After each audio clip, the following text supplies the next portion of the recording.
Hey, what's up YouTube? This is Random Callsign. Welcome to the third episode of Sim Racing on a Budget.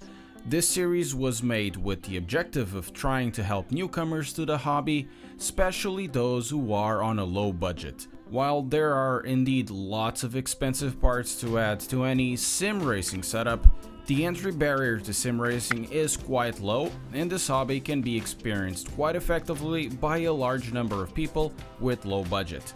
The first two episodes we centered on budget wheels and what best sims to start with. Today's episode, it will be about a few handy tips to improve your experience while sim racing.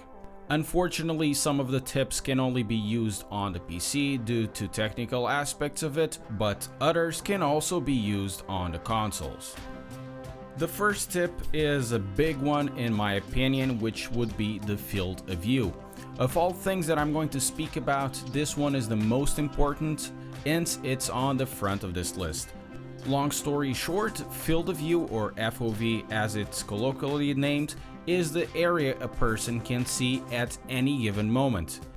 Where it intersects with sim racing is the representation of the track and car you can see in the monitor. What should be done is to correct the field of view in the sim title to closer suit what would you be seeing if you were sitting in a car. Having a correct field of view is especially important as vision is a primary source of information when driving.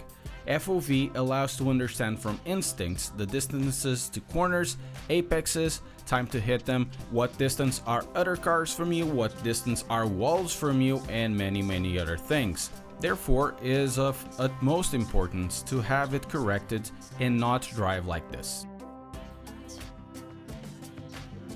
Instead of thinking of a monitor or TV as a piece of equipment that displays an image, think of it as a window to the cockpit and, most important, to your car's windshield. That means the further you are from the monitor or the smaller the monitor, the smaller will be the window to the outside world. Which means the objective of fixing your field of view is to match your eye's field of view to the virtual field of view when compared to the window, that is the monitor, as if you were looking inside of a real car. To help, there are a few calculators online that helps to define what FOV should be chosen for each sim racing title. Pick up a measuring tape, measure your distance where you're sitting from to the screen and correct your FOV. Unfortunately, on the consoles this is not as easy as you can't really define the FOV in GT Sport and Forza. For the next tip, this should be more than obvious, but it still needs to be stated. You need to train. You need to train to get faster, you need to train to know the car, and you need to train before any race.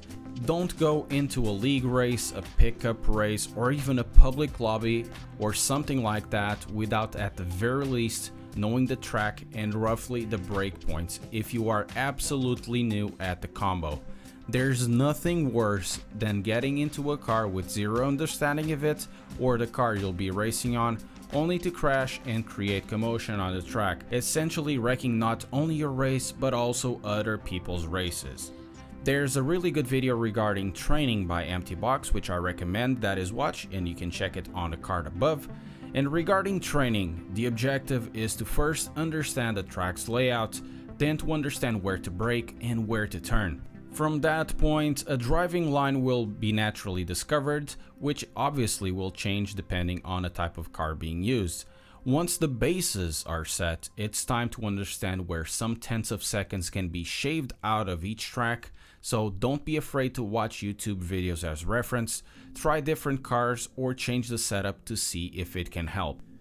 Which leads me to the next point, which is, speaking of setups, one big mistake that is done by newcomers and more experienced people alike, and that also includes me, is changing too many variables of the setups without checking what each thing does to the car and how it will change the behavior of the car. Doing any change without checking the car first is going in blind. Making many changes at once, it's a huge error.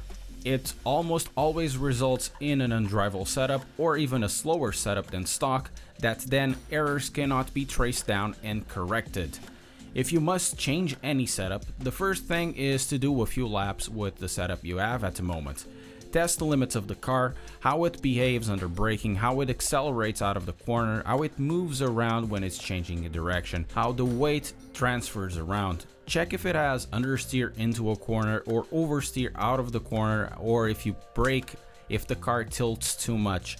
The objective is to find where the current balance of the car is, and from that assessment, check out what needs to be changed to both correct the setup deficiencies and to make it more suitable to your own driving style. There are many guides online to help out, that includes Reddit and on YouTube, which explain what each change does.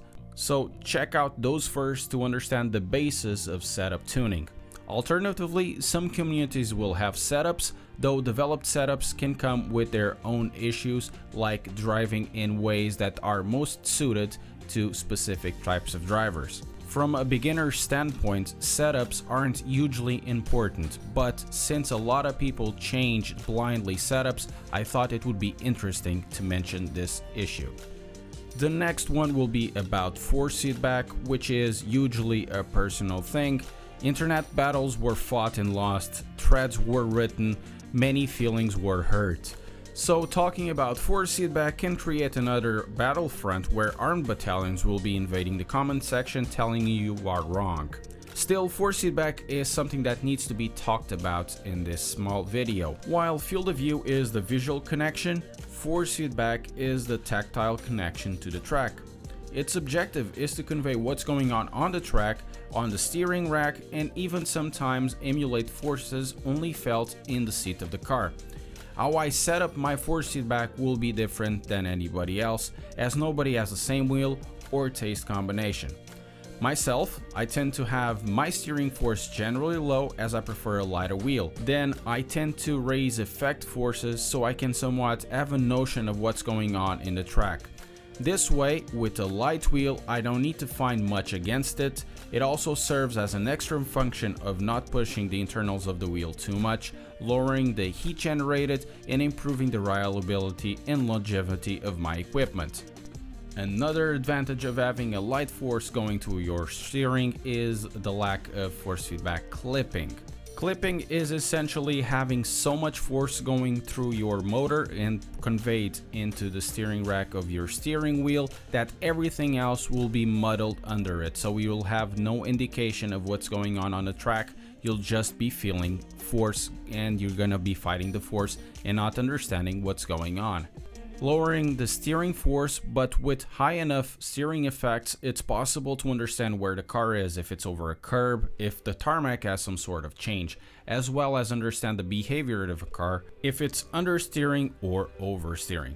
The last tip of this video is something to help while you're in race, especially in what awareness is concerned. It's already hard enough to race around in a track by oneself, let alone when others are running with you, overtaking or being overtaken, and you still have to make sure that you can brake in time for the next corner. With Crew Chief, which is sadly something only available for PC, some of that load can be taken out of you. Crew Chief is an external application compatible with a lot of sims on PC, and now it has even a beta that is compatible with Assetto Corsa Competizione. What Crew Chief helps with is to provide relevant information like track times, temperature, fuel level, as well as opponents' track times if there's a crash on the track, flag information, and much more. But more importantly, at least for me, a spotter. The spotter will tell you in real time where other cars are around you when you are overtaking, being overtaken, or racing side by side. Crew Chief then will add a layer of safety and immersion to your racing. If you want to check out the full review of Crew Chief, check out the card above. As this program goes, it's pretty much always on when I'm racing. So here you have it, guys. I hope you have enjoyed. Tell me in the comments what you thought about these tips and what tips you have for newcomers so we can help them out. If you liked the video and you think it helped, please press like, subscribe, share to help other newcomers as well, and consider also hitting the notification bell so you can see when new videos and streams are out. Once again, guys, thank you very much for watching, and I'll see you next time.